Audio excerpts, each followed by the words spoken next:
Awesome. Well, I'm excited to have Jon the Potter with us today. I want to let you know he's feeling a little under the weather, but he's going to push through because he wants to be with us, and so we're grateful for that. Take a look at this video. It'll tell you a little bit more about Jon. This morning, we're blessed to hear from a man who has been a potter for over 40 years and doing demonstrations for over 30. Jon Mourglia is the founder of the Potter's House, and for years traveled regularly across the country with his teaching ministry.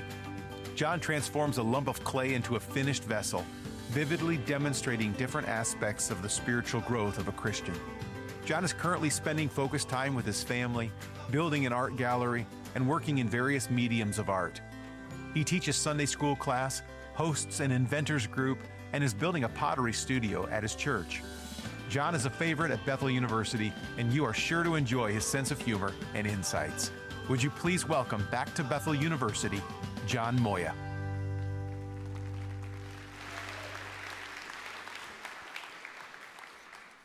Good morning.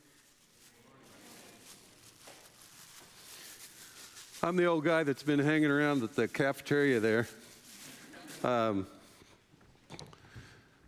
I'm on a new dating site for old people. It's called Carbon Dating. And I'm also the original Harry Potter, if you didn't realize that. So what do you see here? You think it's clay? Appears to be clay. Being a potter, you would think it would be. You can see the outside of it. What's the inside like? It's been several different forms. It's had a broken heart. Before I worked on this, it had holes in it and weak spots, wet spots, dry spots. It wasn't consistent. You can't really make anything out of something that's inconsistent. So work on the inside. Don't just look at the outside of people. Get yourself prepared to go into a ministry or the job that you're trying to do. That's what college does. Hopefully it helps you become consistent in what you're doing.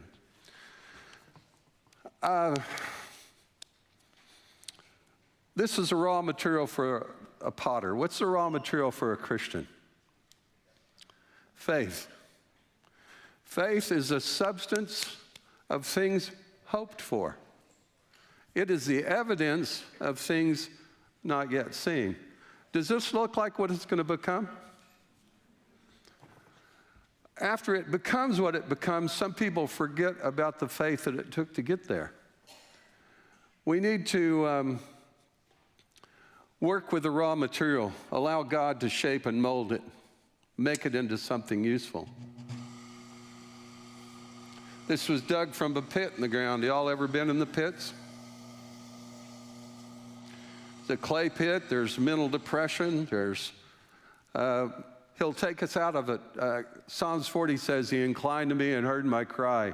He took me from a horrible pit, from the miry clay. He set my foot on a rock and established my goings. He's put a new song in my mouth, even praises to our God. Many shall see it and fear and trust in the Lord. We have to go through a process. We need discipline.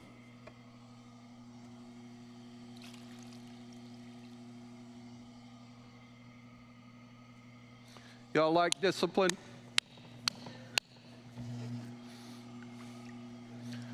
The Lord disciplines those that He loves. I'm forcing this to a place. It's not going there on its own.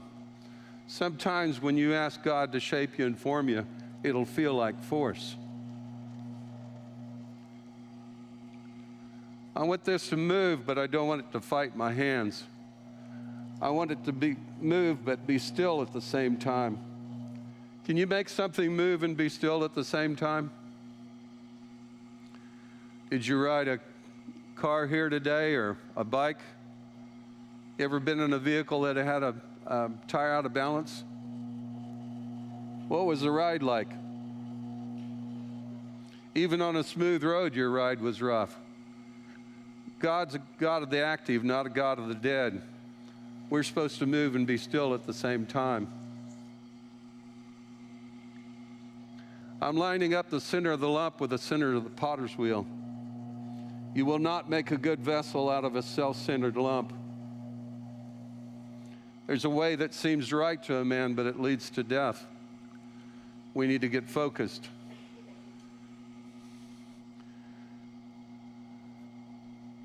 If Christ is our standard, then we can be given a new heart. Why should I give this a new heart? Doesn't this lump already have a heart? Ever been around somebody full of themselves? The heart of natural man. God wants to take that natural heart, push it to the side, use the raw material for the container. Occupy until he returns. Work with your hands so you can give, so you won't steal.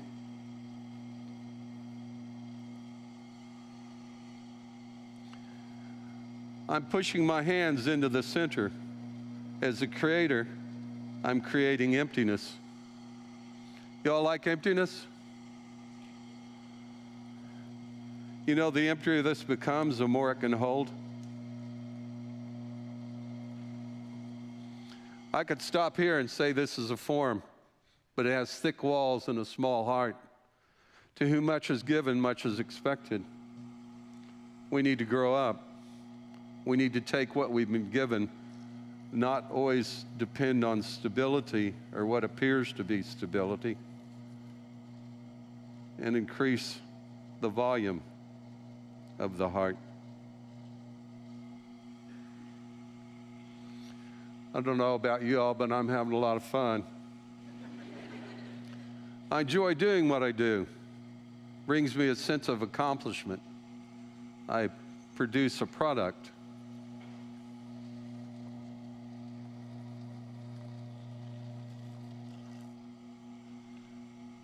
Water comes between my hands and the clay, cuts down friction. Several different stages of water. Water is symbolic of spirit. There's water going on to this. When a disciple is growing, God's Spirit comes between the hands of the Creator and the raw material, cuts down friction. The water in the clay itself, water and dust. Job said, from dust I came and dust I'll return. Ezekiel was called the son of dust. Adam was made from the dust of the ground. After this is shaped and formed, you can fill it full of water. It won't be a water mixed with dust. It won't be water on the outside so this can grow. It'll be a fresh treasure in the heart. 2 Corinthians 4:7, this treasure is held in jars of clay, that the excellency, the power may be of God and not of man.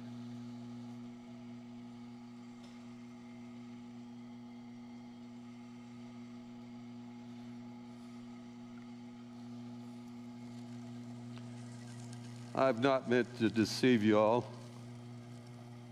but I'm not really a potter. All I'm doing is just pulling this out from underneath the table real slow.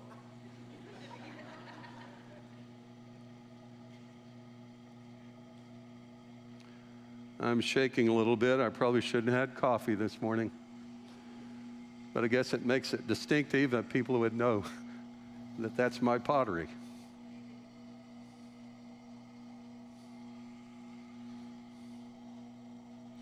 What do you love to do? I believe it'll be the first and foremost place God speaks to you, even above reading the Bible. Now, bear with me on what I'm saying there. If you don't have an understanding of something, how are you supposed to understand the Bible? Because the Bible teaches on all different kinds of things. Lying lips and a wicked heart are like a cheap clay pot covered with silver dross. If you don't know metallurgy or you don't know pottery, you may not understand what that's saying. The more you understand in the natural, the more God can speak to you through the Scripture. So there has to be a language. This is the language God used for me because I'm a potter. It's something I do understand. what you love, whether it's playing music or gardening or science. Allow God to use that as a place to speak to you, as a language.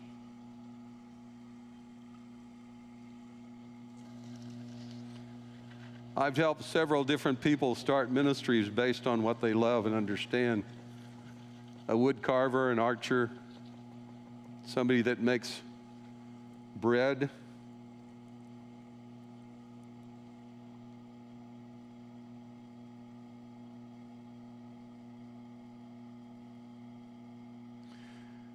You know why vessels are made, or how a potter makes them? Form follows function. Now, I could sit here and make whatever I wanted, but if I was going to help somebody else, I'd have to know what they were going to do. If they were going to water a garden, I wouldn't make them a big platter with short walls on it to carry water in. They probably wouldn't get the water to the garden. You make something that's got a big heart and a closed mouth, maybe a spout and a handle to control it. We're all different. We have different jobs to do. So we are different for a purpose.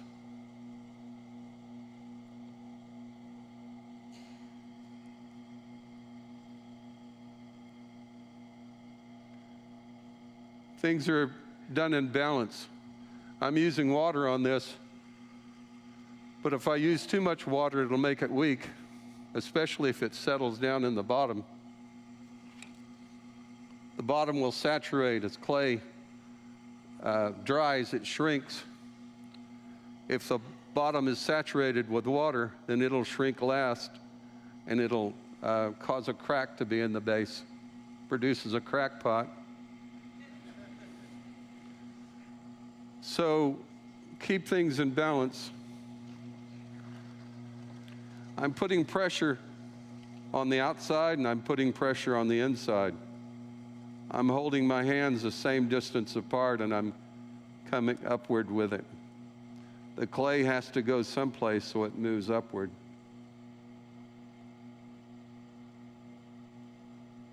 Different tools are used. This tool in my hand is a sponge. It carries the water. God will use tools in our life to do different things, whether it's bringing the Spirit to us, or cutting, or dividing, or shaping. Allow Him to use the tools.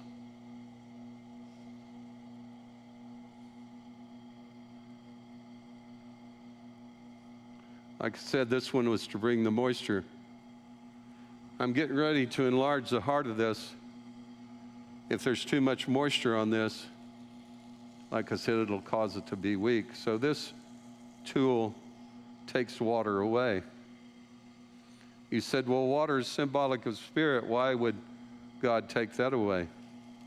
It's all a matter of balance. He knows what we need, and when we need freedom and when we need stability.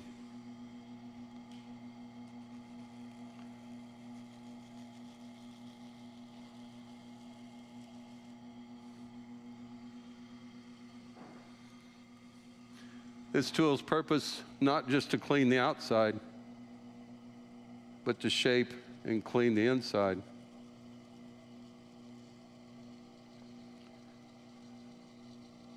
A lot of us get mad at tools that seem to bring emptiness. You ever get mad at a hammer?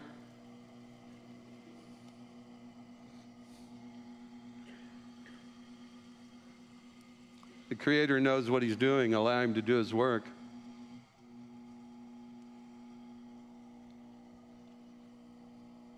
You know, the weaker this becomes, the more it can hold. When we are weak, He is strong. Out of weakness can come fulfillment.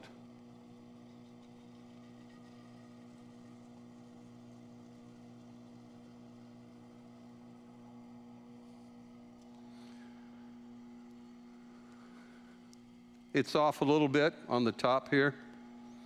Most of that looks off is because of the excess moisture in the clay on the very surface of it. It's called slip.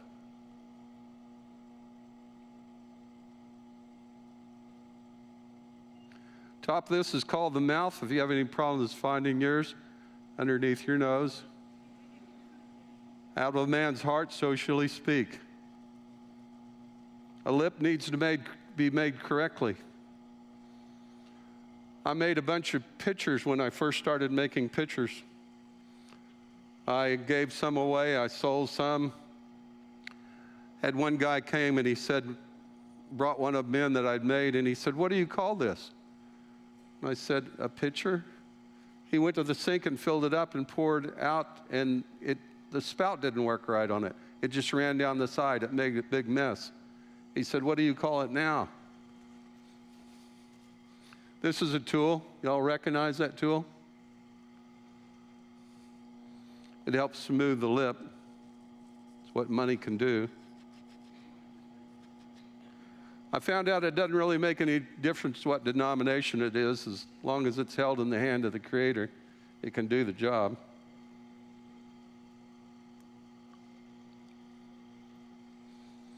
Now, this is the first time I've seen this the way you see it, because when I'm here working, I'm too close to it. My depth perception is off. Give an example. Take your hand, put it right there. You can see your hand, right? But it's blurry because it's too close, and it blocks out the vision of other things around you. Some of us are way too subjective. We're too close to ourselves. We don't see ourselves the way other people see us. So for a long time, I would make something and then I would step back and look at it so I could see it the way other people saw it. I'd go back and work a little more, step back. It wasted a lot of time. I put a mirror right here now at home when I work in my studio. My vision's on the clay. My hands are on the clay, but my vision goes to the mirror, to the clay, back to the mirror, to my eye. I'm close enough to touch it, but with a mirror, I'm far enough away to see it at the same time. You all have a mirror, somebody that can tell you what they see from a distance? If you're too subjective and you don't allow objective opinions, I think that's a big problem we're having in this country. We're getting too subjective. We're getting too self-oriented, and we don't want to listen to other people. And so if somebody doesn't agree with us, we get mad at them and we try to hurt them because we think they're wrong because they don't see it the way we see it. We need to learn to listen. Prayer to me is talking. Ever been around somebody that talked and talked and talked and talked and talked and talked and talked and talked and talked and didn't listen to a thing you said? There's a new addiction program for people that are that way. It's called On and On and On and On. To see a balance of our subjectivity and our objectivity, being able to listen to somebody else. We are to rebuke people at times. A lot of people don't like that concept. But if somebody's doing something wrong, go to them, talk to them. You might be wrong, but if you talk it through, you can figure it out. There's clay at the base of this that gave a lot of strength and support to it as it grew. It's not needed anymore, so that excess clay needs to be cut away. As a child, I spoke as a child. But when I became a man, I did away with childish things. What in your life gave you strength and support at one time, but you really don't need it anymore? All it's doing is holding you down. Not only will this be heavier if it goes through the fire, every time you pick it up, you're picking up this dead weight instead of picking up the treasure that could be in, that could pour out of the heart. This much clay could cause this to explode in the kiln. This has water in it, moisture. At about 212 degrees, you'll have a steam explosion if you're heating it too quickly in the kiln. It'll blow it to pieces. It's kind of hard to use after that. I mean, you can, but... and this excess, you can take and make a small heart out of it. You ever tried to find a full glass of water in the dark? And you spilled it because of the darkness? They used to make candles. They weren't wax candles like we think of. They were small clay bowls filled with some type of vegetable oil or animal fat. They had a bruised reed in them that worked as a wick. And they'd light that, and it would light up the room. They could see what they were looking for. This has been completed in its form stage, so I have to release it from where it grew. I'm an assassin in my off days, just in my off days, though.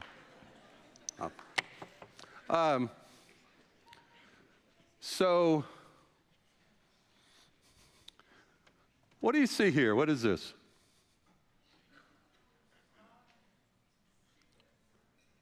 Oh, if you use a $1 bill, it's a vase. If you use a $100 bill, it's a vase.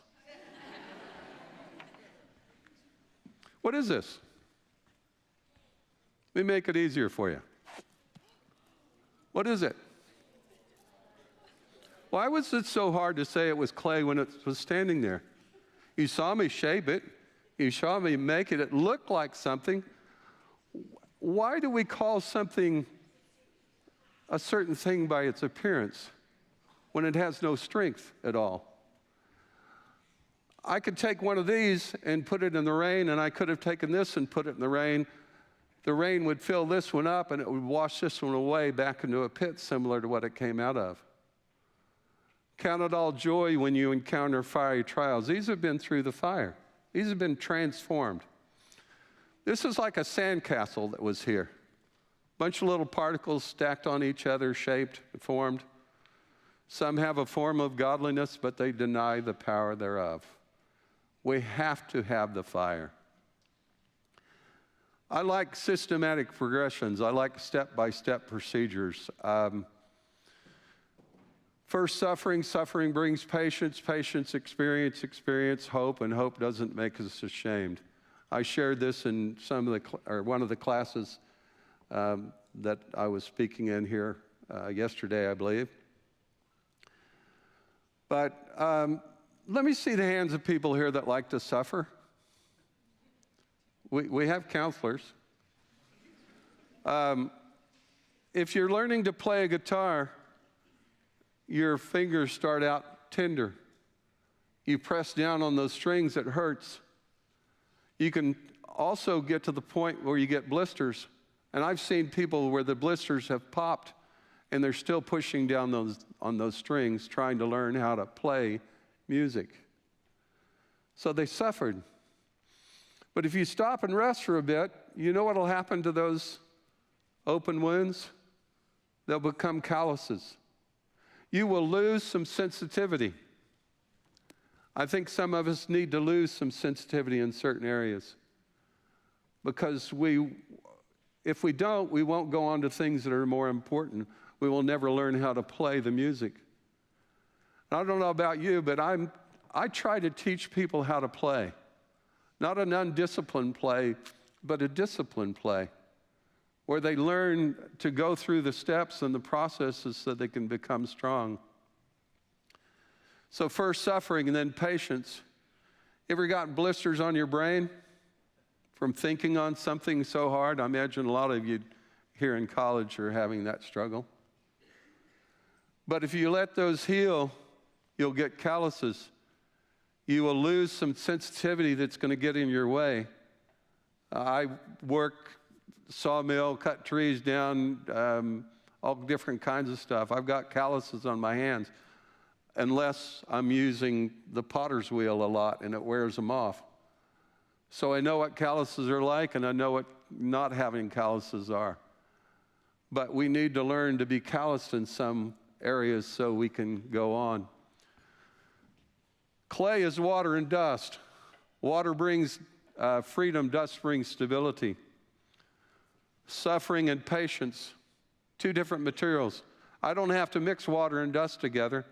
I can drink water, I can bathe in it, I can float in it, swim in it. Dust, if we didn't have dust in the Earth's atmosphere, we wouldn't see light. We wouldn't understand light the way we understand it. All those little particles up there reflect the light, so it diffuses it, so we get light all over the place. If there wasn't dust in the Earth's atmosphere, if there was something in the way of the sun, it would be completely dark underneath it. But because of the dust, it allows it to, well, beautiful sunsets are made by dust. Aurora borealis dust in the atmosphere. Mix the two together, you've got clay. It will no longer do what water does. It no longer does what dust does. If you're choosing to be married and you think that you can always stay as water or you can always stay as dust, you're missing the point. When you get married, it's a new material for a new purpose. Don't declare your freedom. Don't declare your stability. Try to work with that new material and what it can become. So first suffering, then patience. When you put them together, that's what experience is. We need experience. We need not head knowledge. A lot of colleges I've spoken at, I've seen what I call mental hoarding. Ever been around somebody that hoards things in their house? You got to dig through it to find anything, and you have a lot more than what you realize, but it's all buried down under there. I think that's what can happen with our intellect and with our mental process when we don't balance it out with the physical or the spiritual. It's what I love about Christian colleges. They're most of the time balanced. I speak at secular colleges also, and you don't see that balance. 2 to the first power is 2, 2 to the second power is 4, 2 to the third power is 8. 3 to the first power is 3, 3 to the second power is 9, 3 to the third power is 27. If you're working physically, mentally, and spiritually, you're going with 3 different parts. By the time you get to the second level, if you would, at 9, you are beyond the third level of somebody that's just using a 2-dimensional life. Physical, mental, and leaving the heart out of it, leaving the spiritual out of it. So suffering, patience, experience. From experience, you gain hope because you go, oh, I've done that before, I can do that again. Hope is so important. Hope is more important than air, more important than water, in my understanding. Continuing on in that progression, you won't be ashamed. Hope doesn't make us ashamed. A lot of people are ashamed of their life and what they're doing because they don't want to suffer. They don't want to have patience. They don't have experience. They're hopeless. Go through the processes, the progressions. Should I throw this away? Can it be reformed? It can be reformed. Well, let me show you what the inside of the heart is like. We've got one lump of clay here, right? We're going to cut it in 2 pieces. You see the weakness in there? That's a broken heart. You put those together, you can see the weakness still, but it's more closed. You cut it again. How many layers now? You had 1, then you had 2, now you have 4.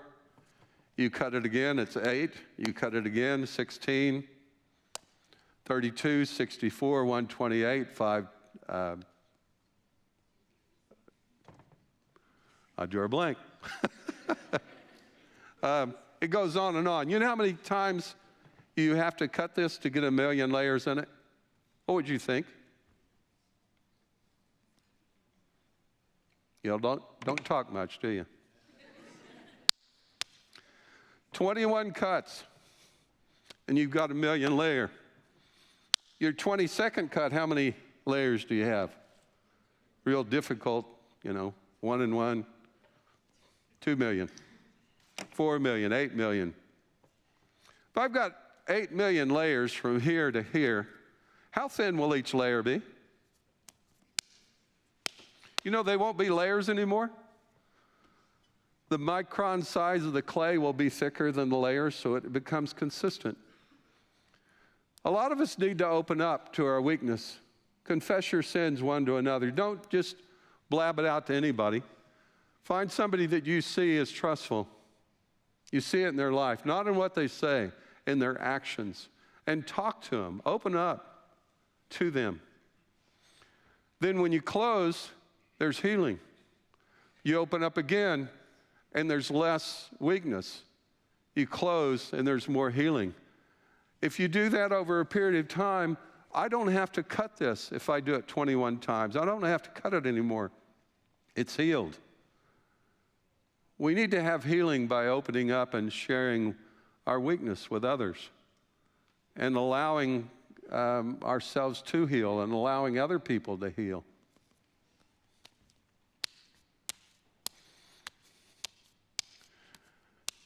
This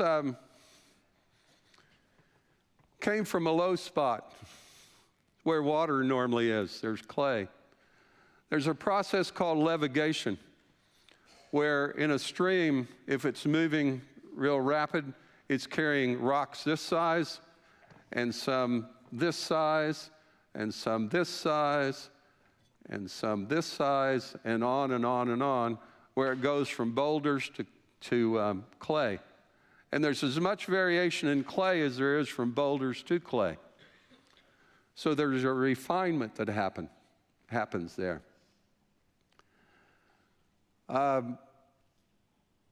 To take that and have a refinement in what we're doing. Gravel is used in a different way that sand is. Clay is used a different way than rocks are. I do construction work, and I sometimes will get truckloads of material, and there's building blocks in them I take out, and then there's gravel in it I take out by using screens, by grading it. You ever gotten a grade? Ever been screened for something? It's to know what you can do, what your purpose is, whether it's refinement like clay or gravel or rocks or whatever. It sounds odd to relate yourself to something like that, but that's the way it works many times. So the water is at a low spot. The clay is at a low spot. Where water is, it's normally fairly cool, right? Jesus was baptized in a cool spot, water baptized. But after he was baptized in water, where did he go? He went to dry places. The desert. I guess it could be even 130 degrees there. So after I make a form, you know what it has to do first thing? Dry. But it won't force all the moisture out of it. There's a process called candling, where you take those small candles that I was talking about that are clay bowls. They used to do this. Made up a bunch of them, put that fuel in there, lit them, and it brought the temperature up in the kiln to about 190 degrees. That forced out water that wouldn't come out naturally. After Jesus went to the dry places, what did he do next? Fasted. If you really need to fast because there's something more important than just a regular prayer, and please understand what I'm saying about a regular prayer. Fasting is raising the heat, is increasing the intensity of it. As Jesus went from where he was in the cool, it started getting warmer. Not only increasing of temptation, but increasing temperature, increasing topography. He got higher as he went through the desert and toward the mountains. When I was working with us, you used me I'm a speaker. You saw me use water. Okay, water is based on natural things. You can see, hear, taste, touch, smell things in the natural. But you know, after this went through the candling process and it went into the fire, would you touch it then? You'd be bringing your hand back really quickly, wouldn't you? If you left it in there, you would lose the sense of touch in your body. When it goes into the fire, there's different things that happen than with the water. It starts driving off the moisture. Water is symbolic of spirit, natural man's spirit as well as God's spirit. We need to drive the water off as we're going toward the baptism of fire, and that's what that is when it goes into the kiln to make it stronger. And there's different layers that happen in there. There's a process when you're going up to maturity that's about 900 degrees, and it changes the flint to cristobalite. Jesus defeated the lust of the flesh, the lust of the eye, and the pride of life. Those things parallel. I'm running out of time here, but those things parallel as you go through the fire. Then as that cools down and it comes out when it's cold, guess what you can fill it full of? Water. And you can bless people. You can quench people's thirst. But don't think you can go through a baptism of water and not go through a baptism of fire and be useful. Again, count it all joy when you encounter fiery trials. The suffering, the struggles, it makes us stronger. It calluses us, which some of us need to be. We can't be so sensitive that we get our feelings hurt, when we really need to be more objective and see the true problem that's happening and not go, well, that hurt my feelings, so I don't like you, so I'm going to kill you. And some people get to that place in life. George Washington Carver has been one of my heroes through life. Went from a sickly son of a slave to changing this country by crop rotation, allowing the South to become useful again, where the cotton was taking all the nourishment out of the soil, where the peanuts, the legumes, put that back in the soil. I also have another hero. He was before, but more so now, Charlie Kirk, and what he did. He was a warrior. And he's still fighting because of what he stood up for. Be a warrior. Fight. Create. Do something. Don't be the type of person that's like, oh, you hurt my feelings. I don't like you. We need to get our feelings hurt. We need to get callous so we can produce something and be strong in the Lord. I appreciate you all taking this time this morning, and I hope what I shared with you was just as clear as mud.